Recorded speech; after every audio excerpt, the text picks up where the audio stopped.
میں یاد کرنا چاہتا. پورے بدن کے استعمال کا نام روزہ ہے.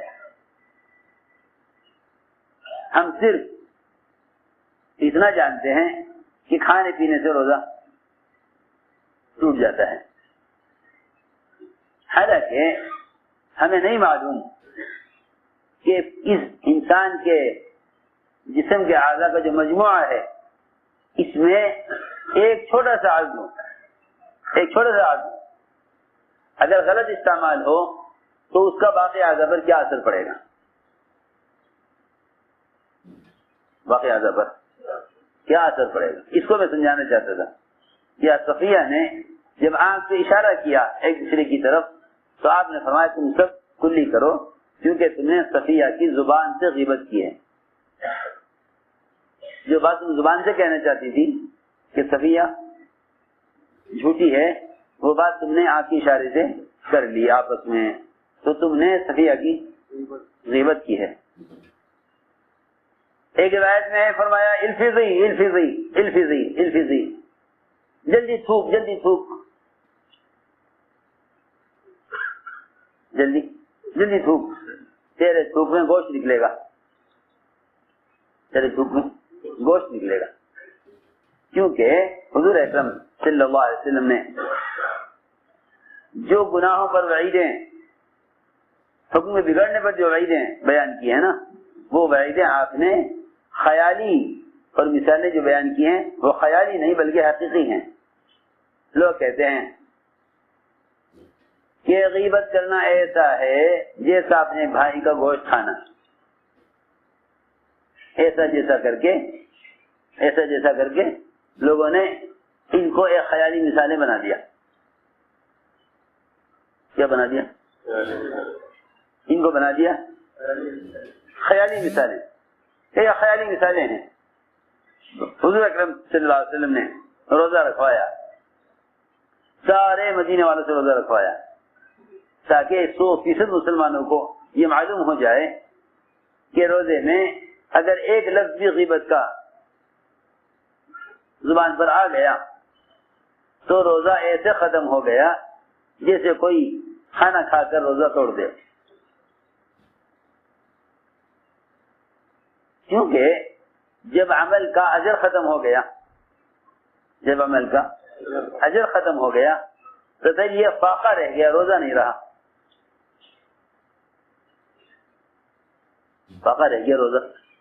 کیونکہ اگر آدمی صرف پیٹ کو پابند کرے روزے میں، اگر انسان صرف پیٹ کو پابند کرے روزے میں تو یہ روزہ نہیں بلکہ فاقہ. سمجھے ہماری بات؟ اگر روزے دار صرف پیٹ کو پابند کرے روزے میں تو یہ فاقہ ہے، روزہ نہیں. ہماری بات صحیح میں آ رہی یا نہیں آ رہی؟ اگر صرف پیٹ کو پابند کرے کہ مجھے کھانا پینا نہیں ہے تو صرف پیٹ کو پابند کرنا روزے میں یہ فاقہ ہے، روزہ نہیں ہے. یہ فاقہ ہے، روزہ نہیں.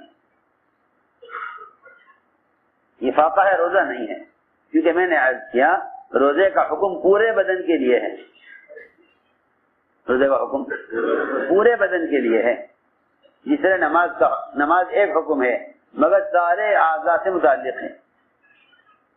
نماز ایک حکم ہے مگر سارے اعضاء سے متعلق ہے. نماز ایک حکم ہے مگر سارے اعضاء سے متعلق ہے. اس طرح روزہ بھی ایک حکم ہے مگر وہ سارے اعضاء سے متعلق ہے. اگر ہم باتیں کر رہے ہیں آپس میں،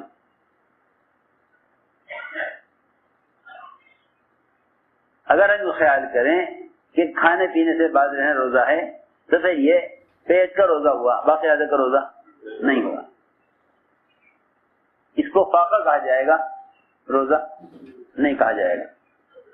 اسی لیے فرمایا رب صائم ليس له من صيامه الا الجوع ورب قائم ليس له من قيامه الا السهر. عجیب حدیث ہے. رب صائم ليس له من صيامه الا الجوع ورب قائم ليس له من قيامه الا السهر.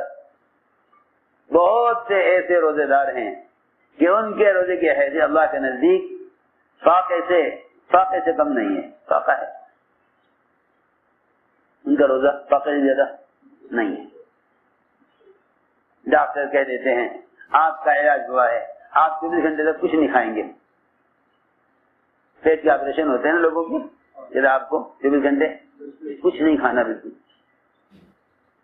نہیں کھائیں گے، تو کیا فرق ہوا؟ ڈاکٹر اگر ایک مریض کو 24 گھنٹے کھانے سے روک دے، 12-13 گھنٹے کھانے سے روک دے، ادھر ہم 12-13 گھنٹے کا روزہ رکھ لیں، یہ کھانا نہیں ہے۔ انسان کے بدن کے جتنے بھی اعضاء ہیں ان سارے اعضاء کی ہر چاہت کو روزے کے لیے قربان کرنا یہ روزہ ہے۔ حضور اکرم صلی اللہ علیہ وسلم نے سارے مدینے والے سے روزہ رکھوایا، سب سے روزہ رکھوایا، اور یہ فرمایا میری اجازت کے بغیر کوئی افطار نہ کرے۔ ایک ایک آتا تھا آپ کے سامنے، اجازت لیتا، آپ اجازت دیتے، وہ افطار کرتا۔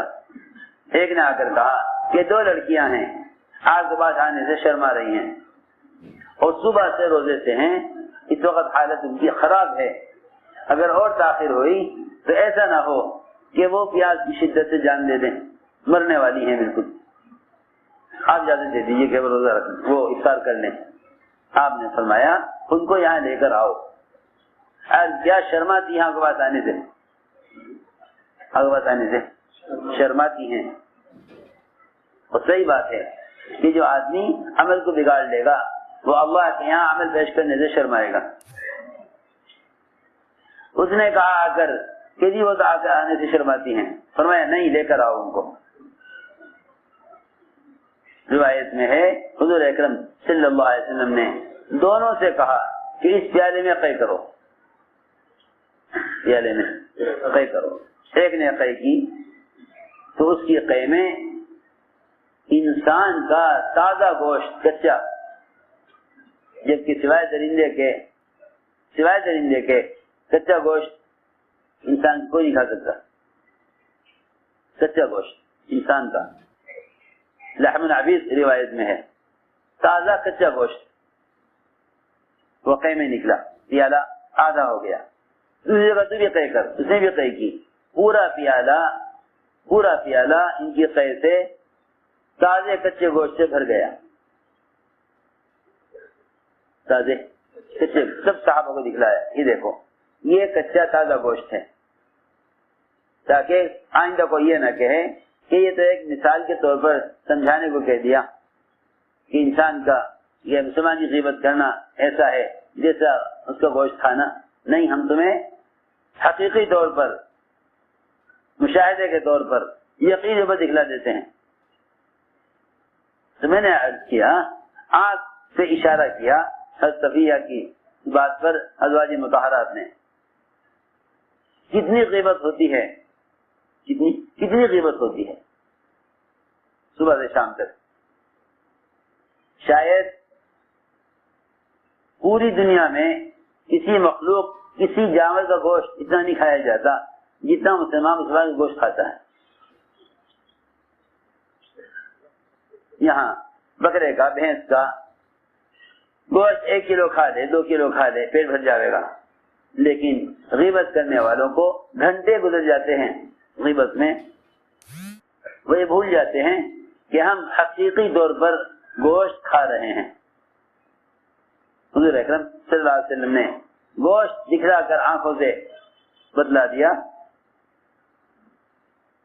آپ نے فرمایا اگر میں قے نہ کراتا، اگر میں ان سے قے نہ کراتا اور قے میں ان کے پیٹ سے گوشت نہ نکلواتا تو جہنم کی آگ اس گوشت کو کھاتی،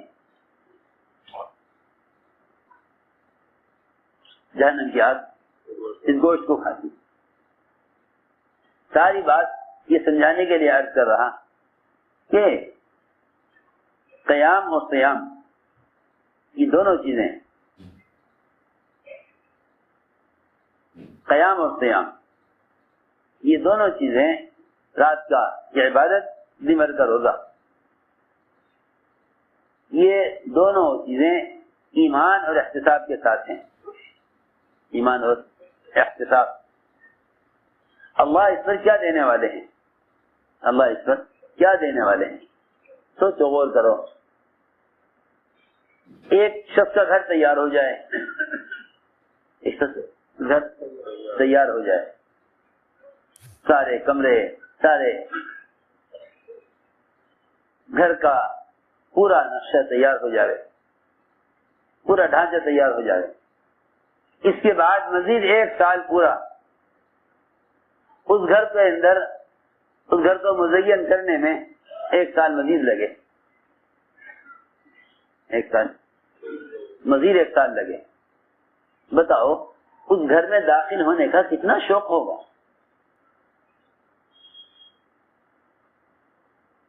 ایک گھر آدمی تیار کرے، سارے در و دیوار تیار ہونے کے بعد پھر مزید 1 سال پورا اس کو سجانے میں، مزین کرنے میں، ڈیکوریشن میں 1 سال اور مزید خرچ کیا جائے. میرے دوستوں جواب دے میری بات کا. کتنا شوق ہوگا اس گھر والے کو اس گھر میں جانے کا کہ تیار ہونے کے بعد مزید 1 سال ڈیکوریشن میں خرچ کیا گیا.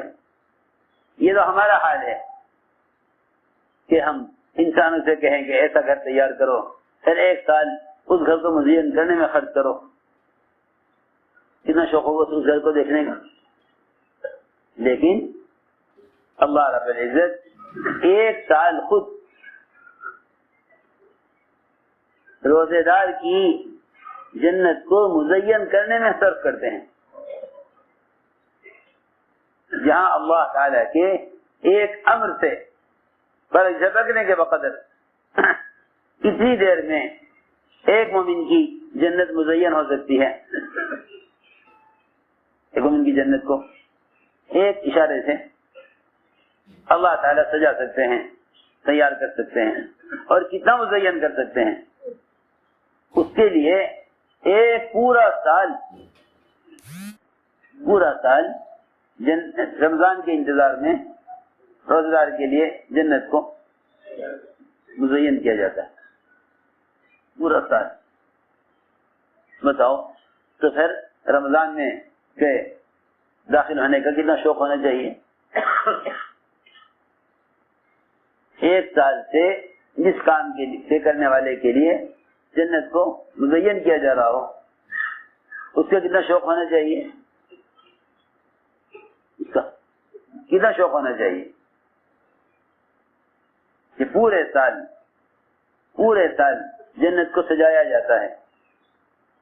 پورے سال رمضان کے انتظار میں اور رمضان کے روزگار کے استقبال میں ایک پورا سال جنت کو سجایا جاتا ہے. جب اپنے گھروں کو تیار کراتے ہیں، درمیان میں انتظار کرتے ہیں کب تیار ہوگا، کب سال پورا ہوگا، کب تیار ہو جائے گا. اللہ رب العزت جو ایک امر سے سارا کچھ مزین کر سکتے ہیں، وہ بھی 1 سال جنت کے کو مزین کرنے میں 1 سال جنت کو مزین کرتے ہیں. یہاں تک کہ روزے دار کے لیے جنت کو مزین کیا جاتا ہے. میں نے عرض کیا کہ یہ سارے وعدے ان کے لیے ہیں جو عمل کو اللہ کے سامنے سنوار کر پیش کریں. عمل کو سنوار کر پیش کریں. عمل کو سنوار کر پیش کریں. اس لیے فرمایا اللہ تمہیں آزمائیں گے. اللہ تمہیں آزمائیں گے. کیوں آزمائیں گے؟ دیکھنے کے لیے تمہیں اچھا عمل کس کا ہے. تمہیں اچھا عمل کس کا ہے. اللہ نے قرآن میں اکثر عملہ کہیں نہیں کہا. اللہ نے نہیں کہا اللہ دیکھنا چاہتا تمہیں زیادہ عمل کون کرتا ہے. تمہیں زیادہ عمل کون کرتا ہے یہ کہیں نہیں کہا. فرمایا تاکہ دیکھیں تمہیں اچھا عمل کون کرتا ہے. لوگ روزوں کا، تلاوت کا، ثواب کا، ذکر کا کہ عمل کو زیادہ کرنا چاہتے ہیں. کیا کرنا چاہتے ہیں؟ زیادہ کرنا چاہتے ہیں. نہیں، اللہ نے زیادہ عمل قرآن میں کہیں نہیں کہا، اکثر و عملہ نہیں فرمایا، بلکہ احسن و عملہ. تم میں اچھا عمل کس کا ہے؟ تم میں اچھا عمل کس کا ہے؟ یہ نہیں تمہیں زیادہ عمل کون کرتا ہے، تم میں اچھا عمل کس کا ہے. یہ تو پورے سال کے اعتبار سے کہا کہ تم میں اچھا عمل کس کا ہے. اللہ اکبر. رمضان کا مہینہ، لوگ تاجر سیزن کے مہینے کو بہت غنیمت سمجھتا ہے کمانے کے لیے، غنیمت سمجھتا ہے کمانے کے لیے. تاجر سیزن کے مہینے کو غنیمت سمجھتا ہے کمانے کے لیے. دیکھو سیزن میں تاجروں کی مشغولی کا کیا حال ہوتا ہے، سیزن میں تاجروں کی مشغولی کا کیا حال ہوتا ہے. یہ مہینہ دعوت عبادت کو جمع کرنے کا ہے. لوگ سمجھتے ہیں رمضان کا مہینہ خلوت کا، عبادت کا، سونے کا ہے. یہ غلط خیال ہے، یہ غلط خیال ہے، یہ غلط خیال ہے. کھانے، سونے اور عبادت کے لیے نہیں، بلکہ دعوت عبادت کو جمع کرنے کا مہینہ ہے. دعوت عبادت کو جمع کرنے کا مہینہ ہے. کیونکہ شیطان کی قوت، شیطان کی ساری قوت دو چیزوں سے روکنے پر لگتی ہے. شیطان کی قوت دو چیزوں سے روکنے پر لگتی ہے، ایک دعوت سے، ایک عبادت سے. دعوت سے، دوسرے عبادت سے. اللہ رب العزت نے رمضان کا مہینہ شیاطین کے قید کرنے کا، شیاطین کے قید کرنے کا رکھا کہ ہم رمضان میں شیاطین کو قید کر دیں گے. اوہو، میں کیا بتاؤں،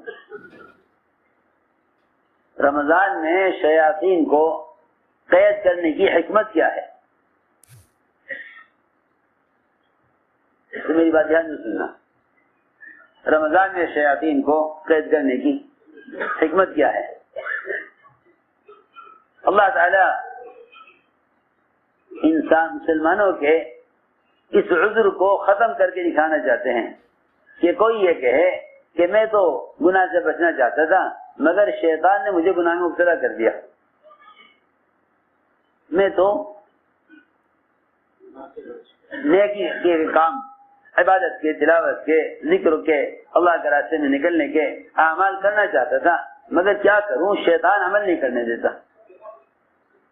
اللہ نے 11 مہینوں میں ایک مہینہ ایسا رکھا جس میں شیاطین کو قید کر دیا تاکہ معلوم ہو کہ شیطان پر ہمارا الزام سچا ہے یا جھوٹا ہے. خود عمل نہ کرنے کا عذر شیطان پر ڈال دینا، خود عمل نہ کرنے کا عذر. اگر یہی بات ہے کہ شیطان تمہیں عمل نہیں کرنے دیتا تو ہم ایک مہینے کے لیے شیطین کو ہم قید کر دیتے ہیں، پھر دیکھتے ہیں کہ تم اپنے نفس کے تابع ہو کر چلتے ہو یا شیطان کے تابع ہو کر چلتے ہو. یہ سمجھنے کی بات. اب معلوم ہو جائے گا کہ بھائی یہ تو ہے، بات ہے نہیں کہ جی وہ تو رمضان میں شیاطین قید ہو جاتے تو کوئی گناہ ہی نہیں ہوگا. اب پتہ چلے گا کہ تمہارے گناہ شیطان کی مدد سے ہیں، یہ تمہارے گناہ تمہارے نفس کی مدد سے ہیں. تم پر غلبہ کس کا ہے، نفس کا یا شیطان کا؟ سنو، سوچنے کی بات. ایک مہینہ شیاطین کو قید کر کے عمل کر دیا گیا ہے. سنو میری بات توجہ سے، ایک مہینہ شیاطین کو قید کر کے عمل کر دیا گیا ہے کہ تم اس ایک مہینے میں اپنے نفس کو اتنا کچلو کہ اس وقت تمہارے لیے نفس کو کچلنا آسان ہے، کیونکہ شیطان نفس کے پالنے میں مدد کرتا ہے. شیطان نفس کو پالنے میں مدد کرتا ہے. شیطان نفس کو پالنے میں مدد کرتا ہے.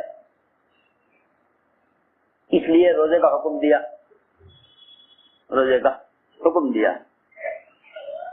کہ نفس کے تقاضے روزے سے مارے جائیں، نفس کے تقاضے روزے سے مارے جائیں۔ نفس کو کچلنے کا سب سے بہترین عمل وہ رات کا قیام اور تہجد ہے، رات کا قیام اور تہجد ہے۔ تراویح اور رات کا قیام اس لیے دیا گیا تھا تاکہ نفس کو اس وقت کچلو جب شیاطین سب قید ہیں۔ لوگ کہتے ہیں کہ رمضان میں شیاطین کو قید کر دیا جاتا ہے۔ کیوں؟ اللہ نے کیوں قید کیا شیاطین کو؟ یہ بتانے کے لیے کہ اب مسلمان یہ نہیں کہہ سکتا کہ گناہ شیاطین کی وجہ سے ہو رہا ہے، ہم نے شیطان کو قید کر دیا، ہم 1 مہینے تک تمہارے عمل کو دیکھیں گے کہ تمہارے گناہ شیطان کی وجہ سے ہیں یا نفس کی وجہ سے ہیں۔ اس لیے فرمایا کہ شیطان سے کہیں بڑا دشمن، شیطان سے کہیں بڑا دشمن وہ تمہارے نفس ہے، شیطان سے کہیں زیادہ بڑا دشمن وہ تمہارا نفس ہے، شیطان سے کہیں بڑا دشمن وہ تمہارا نفس ہے۔ ان عاد عدوک الذی بین جنبیک، تمام دشمنوں میں تمہارا سب سے بڑا دشمن تمہارا نفس ہے۔ لوگ رمضان میں بھی اپنے نفس کی خدمت کرتے ہیں، جو سونے جاگنے کا جو معمول رمضان کے علاوہ وہی رمضان میں۔ اگر تم سے رمضان میں گناہ ہو تو سمجھ لو کہ نفس غالب ہے، نفس غالب ہے، کیونکہ شیاطین تو قید کر دیے گئے۔ ایک فرشتہ کافی ہے، ایک شیطان کو قابو کرنے کے لیے اللہ رب العزت 7 فرشتے ایک پر مسلط کر دیتے ہیں، اور وہ شیطان ان فرشتوں سے چھوٹ نہیں سکتا۔ اللہ نے دکھلا دیا کہ اب تمہارے پاس یہ عذر نہیں ہے کہ تم گناہ تو تم کرنا نہیں چاہتے مگر شیطان نے کرا دیا، اب یہ عذر نہیں، کیوں کہ شیاطین قید کر دیے گئے۔ اس لیے روزہ دیا گیا ہے نفس کو کچلنے کے لیے، کہ شیطان کو تم نے یہاں قید کر دیا اور نفس کو تم کچل دو اس سے، روزے سے، اور نفس کو کچلو رات کے قیام سے۔ اس لیے قرآن نے کہا ہے رات کا قیام نفس کو سب سے زیادہ کچلنے والا ہے، اشد وقع، یہاں اشد وقع، سب سے زیادہ نفس کو کچلنے والا عمل وہ رات کی تہجد اور رات کا قیام ہے، سب سے زیادہ نفس کو کچلنے والا۔ ورنہ لوگ گناہ کرتے ہیں اپنے ارادے سے اور الزام دے دیتے ہیں شیطان کو، الزام دیتے ہیں شیطان۔ انسان سے جب کوئی دنیاوی نقصان ہو جاتا ہے تو اس نقصان کا الزام دوسروں کو دیتے ہیں، نقصان کا الزام دوسروں کو دیتے ہیں۔ جس طرح ہم دنیا کی مختلف نقصانات کے الزام دوسروں کو دیتے ہیں، اسی طرح اپنے گناہوں کے الزام شیطان کو دیتے ہیں۔ حضرت علی فرماتے تھے اگر فجر کے بعد 10 مرتبہ سورہ اخلاص پڑھ لو، فجر کے بعد 10 مرتبہ سورہ اخلاص پڑھ لو تو شیطان آزاد ہو کر باوجود پوری کوشش کے تم سے کوئی گناہ نہیں کرا سکتا۔ خیر کیسے ممکن ہے کہ شیطان رمضان میں قید ہو کر تم سے کوئی گناہ کرا لے؟ اب معلوم ہوگا کہ گناہ جو ہوا کرتے تھے وہ شیطان کی مدد سے ہوتے تھے یا نفس کی مدد سے ہوتے تھے، اس سے نفس کی مدد سے یا شیطان کی مدد سے، کہ شیطان کو تو قید کر دیا گیا، چھوڑنے والے ہیں نہیں، اور عمل کا اجر بڑھا دیا گیا، عمل کا اجر بڑھا دیا گیا، اور فرائض 70 گنا بڑھا دیے گئے. اور نوافل کو اللہ اکبر نوافل کو فرائض کا درجہ دے دیا. نوافل کو فرائض کا درجہ, نوافل کو دیا فرائض کا درجہ, نوافل کو دیا فرائض کا درجہ, اور فرائض کا درجہ بڑھا دیا 70 گنا. یہ کہیں کہ اس سے زیادہ بدبخت کون ہوگا جس پر رمضان کا مہینہ گزر جاوے اور وہ اپنے آپ کو جنت میں داخل نہ کر سکے اور مغفرت کا حقدار نہ ہو سکے, مغفرت کا حقدار نہ ہو سکے. اس سے زیادہ بدبخت کون ہوگا؟ اللہ اکبر. حضرت جبرائیل کی دعا, حضرت جبرائیل کی دعا حضور اکرم صلی اللہ علیہ وسلم کی, ان کی دعا پر آمین. آپ دعا سن رہے, صحابہ جبرائیل کی دعا نہیں سن رہے. صحابہ نے عرض کیا یہ کیا ہو رہا تھا کہ آپ آمین آمین کہہ رہے تھے, دعا کی آواز آ نہیں رہی تھی. آپ آمین آمین کہہ رہے تھے, دعا کی آواز نہیں آ رہی. تو آپ نے فرمایا کہ جبرائیل یہ بد دعائیں کر رہے تھے, یہ بد دعائیں کر رہے تھے اس شخص کے لیے کہ اس پر رمضان گزر جاوے, رمضان گزر جاوے اور جہنم سے رہائی کا اور مغفرت کا اس کے لیے فیصلہ نہ ہو. اس کے لیے بد دعائیں ہو رہی تھی جبرائیل کی. اور آمین کون کہہ رہے تھے؟ حضور اکرم صلی اللہ علیہ وسلم آمین کہہ رہے تھے. میں نے عرض کیا کہ اصل بات یہ ہے, اصل بات یہ ہے کہ ہم پورے سال جس طرح پورے سال مال کماتے ہیں, پورے سال مال کماتے ہیں, پھر سال بھر کی آمدنی کے بعد, سال گزر جانے کے بعد آمدنی پر اس کی مال کی زکات دیتے ہیں, مال کی زکات دیتے ہیں تاکہ سارا مال پاک ہو جائے. اسی طرح رمضان کا مہینہ یہ جسم کی زکات ہے, یہ جسم کی زکات ہے, یہ جسم کی زکات ہے. پورے سال جو کچھ بھی کمایا ہے اس سب کو رمضان کے روزوں سے ایسے پاک کراؤ جیسا سال بھر کی آمدنی کو زکات دے کر پاک کرتے ہیں.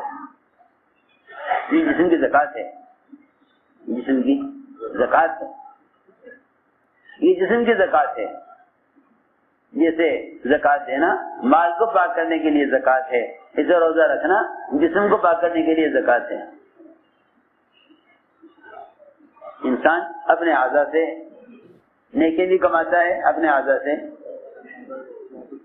سے مال بھی کماتا ہے. انہی اعضاء سے مال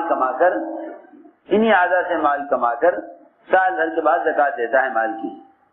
انہی اعضاء سے جو کچھ اعمال کیے ہیں, ان سارے اعمال کو پاک کرا لیتا ہے رمضان کے روزے سے. اسی لیے فرمایا ہفتے سے ہفتے تک کے گناہ کے لیے جمعہ دیا گیا ہے, ہفتے سے ہفتے گناہوں کے لیے جمعہ دیا گیا ہے. سال سے سال تک کے گناہوں کے معافی کے لیے روزہ دیا گیا ہے. زندگی بھر کے گناہوں کو ایسا معاف کرانے کے لیے جس کی معنی اس کو آج ہی جنا ہو, جس کی معنی اس کو آج ہی جنا ہو, اس طرح گناہوں سے پاک ہونے کے لیے پوری زندگی میں حج ایک مرتبہ فرض ہے.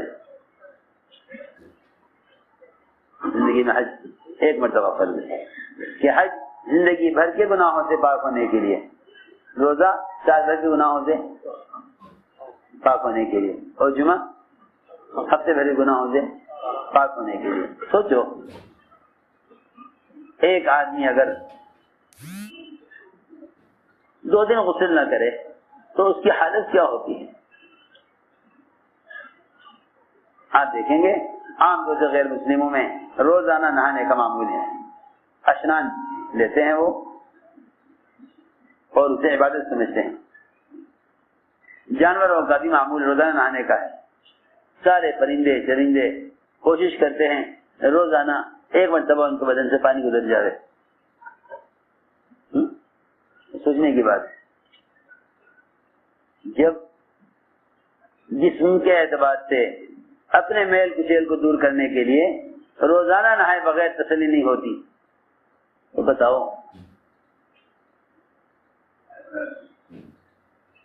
سال میں ایک مرتبہ اگر جسم کے اعضاء کی پاکی کے لیے روزہ دیا جاوے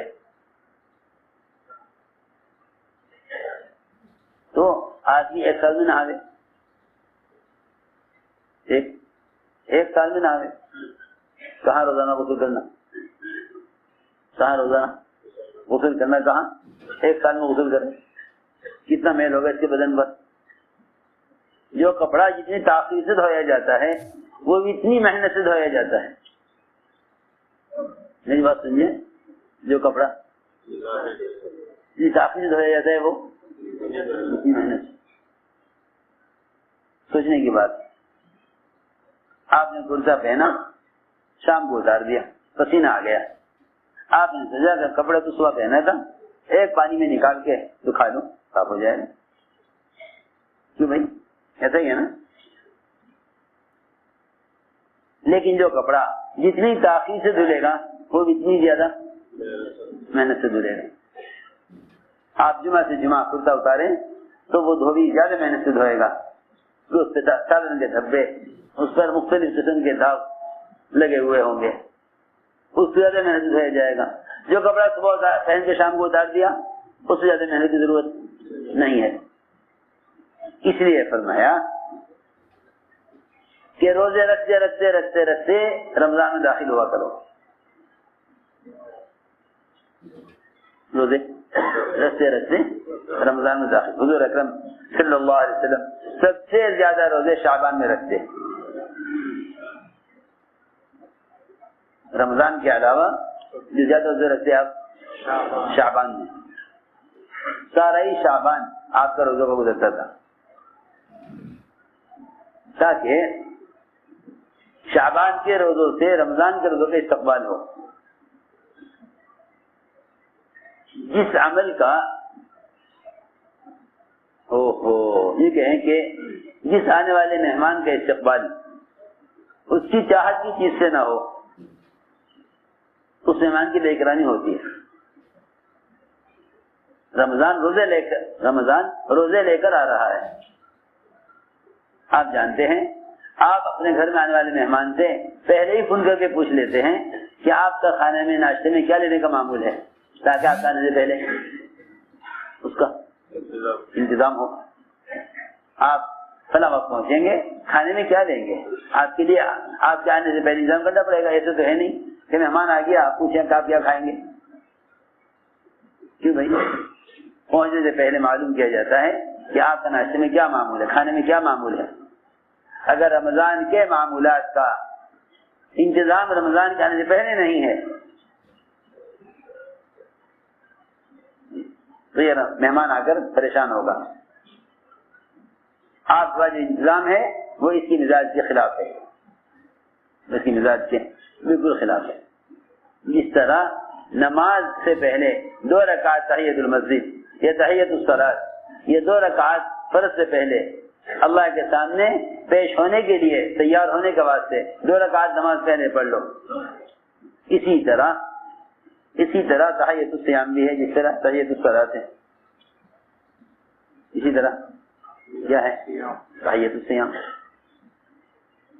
اسی طرح تحیۃ الصیام ہے کہ تم رمضان کے روزوں کے لیے تم رمضان کے روزوں کا نفلی روزوں سے استقبال کرو جیسے فرض نماز کا استقبال نفل نماز سے کرتے ہو. سمجھتے ہو بات؟ جیسے فرض نماز کا استقبال نفل نماز سے کرتے ہو،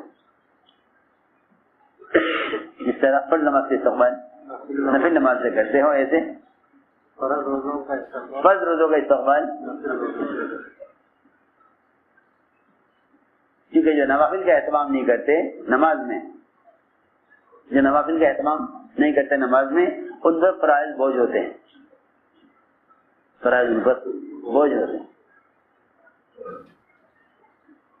فرائض ان پر بوجھ ہوتے ہیں۔ اسی طرح جو نفل روزوں کا اہتمام نہیں کرتے، وہ رمضان کا مہینہ ان کے اوپر بڑا بھاری بن کر گزرتا ہے،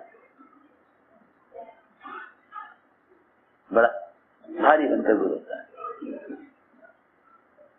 اس لیے کہا کہ رمضان کے استقبال شعبان کے روزوں سے کرو، رمضان کے استقبال شعبان کے روزوں سے کرو۔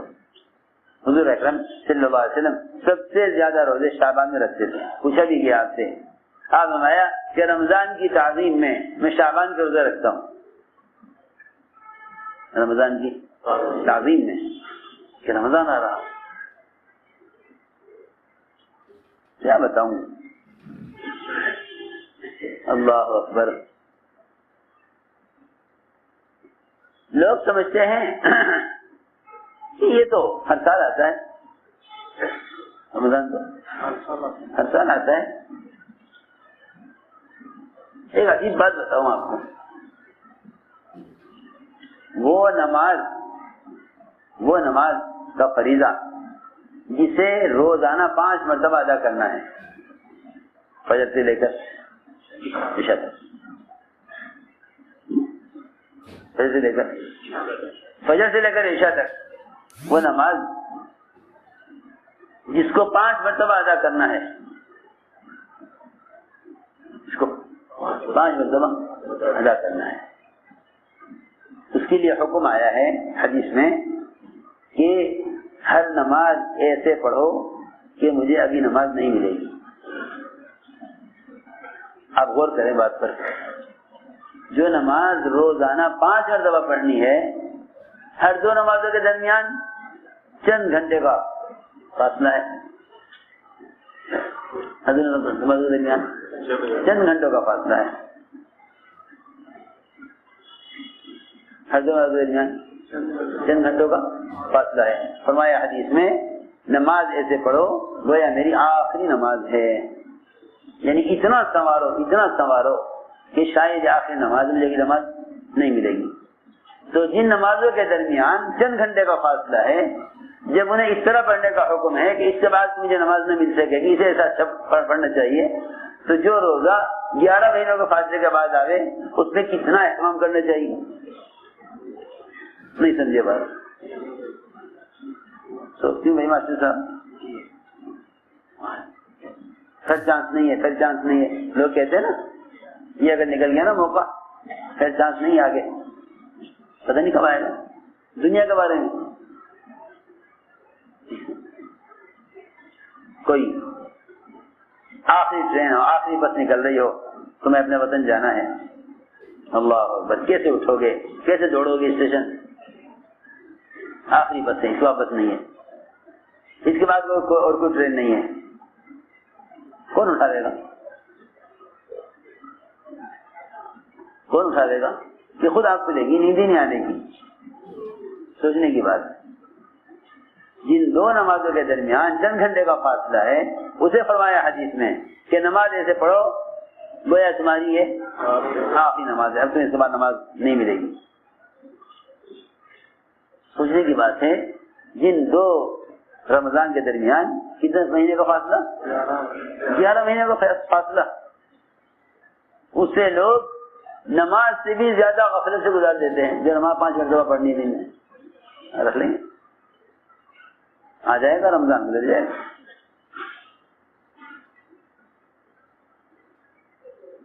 میرے دوستو عزیزو، اوندھے پیالے پر اگر دریا بھی گزر جائے اس میں ایک قطرہ پانی کا نہیں ٹھہرے گا۔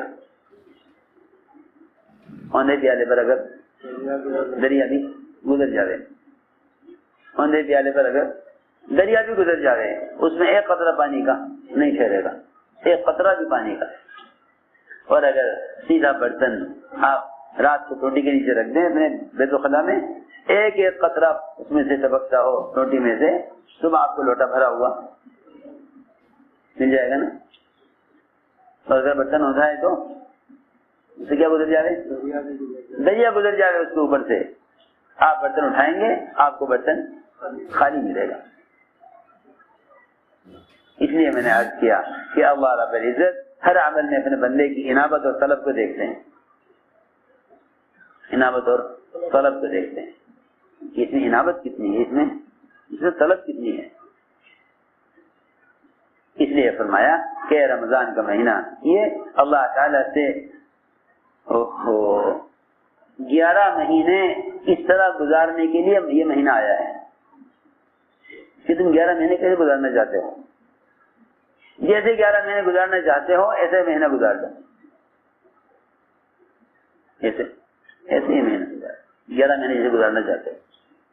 حضور اکرم صلی اللہ علیہ وسلم اس مہینے میں تیز آندھیوں سے بھی زیادہ سخی ہو جاتے تھے. تیز آندھی سے زیادہ سخی ہو جاتے تھے. تیز آندھی زیادہ سخی ہو جاتے تھے. آپ کی سخاوت تو انبیاء سے کہیں زیادہ ہے. وجہ اس کی یہ ہے کہ انبیاء علیہ السلام نے تو بادشاہت کے ساتھ سخاوت کی, آپ نے فقر کے ساتھ سخاوت کی. آپ نے فقر کے ساتھ سخاوت کی. سلیمان علیہ السلام, داؤد علیہ السلام, سب کی نبوتیں بادشاہت والی, سب کی نبوتیں بادشاہت والی, سب کی نبوتیں بادشاہت والی, بادشاہ ہو کر نبی. حضور اکرم صلی اللہ علیہ وسلم نے فاقے والی نبوت اختیار کی.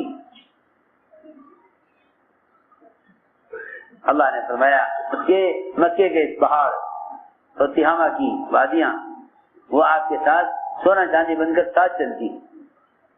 ایک تو یہ ہے کہ بادشاہ کا خزانہ ایک جگہ رکھا ہوا ہے, بادشاہ اپنے ملک میں اپنی دارالحکومت میں خزانے پر بیٹھا ہوا ہے. نہیں, یہ تو اورنجا کی بادشاہتیں ہیں. ہم تو آپ کو ایسی نبوت دیں بادشاہت والی کہ سونے چاندی کے پہاڑ آپ کے ساتھ ساتھ چلے جہاں آپ جائیں, سارا خزانہ ساتھ چلے. ہے کہ نہیں؟ مجھے تو فاقے والی نبوت چاہیے, مجھے فاقے والی نبوت چاہیے. سوچنے کی بات ہے. فاقے کے ساتھ سخاوت, بادشاہت کے ساتھ نہیں بلکہ فاقے کے ساتھ سخاوت. حضور اکرم صلی اللہ علیہ وسلم نے جو نبوت اختیار کی وہ فاقے والی نبوت اختیار کی. اس فاقے والی نبوت میں آپ رمضان المبارک میں تیز آندھیوں سے بھی زیادہ سخی ہو جاتے تھے. تیز آندھی جتنا تیز چلے اس سے زیادہ آپ مال خرچ کرنے میں اس سے زیادہ تیز ہو جاتے تھے.